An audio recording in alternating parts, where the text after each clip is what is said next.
गुरुङ मगर भन्नु मलाई धेरै मनन पर्छ। उनकै भाषा संस्कार याद सबै मन पर्छ। गुरुङ मगर भन्नु मलाई धेरै मन पर्छ।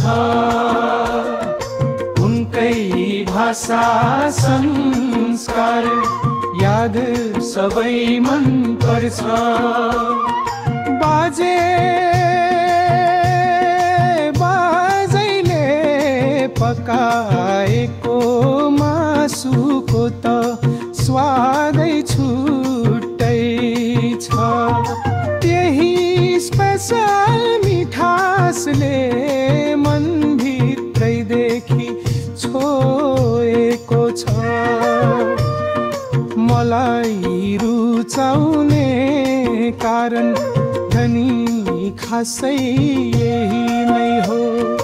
गोर्खा मगर भने कि हेरन किन नमन होस् मनलाई यो।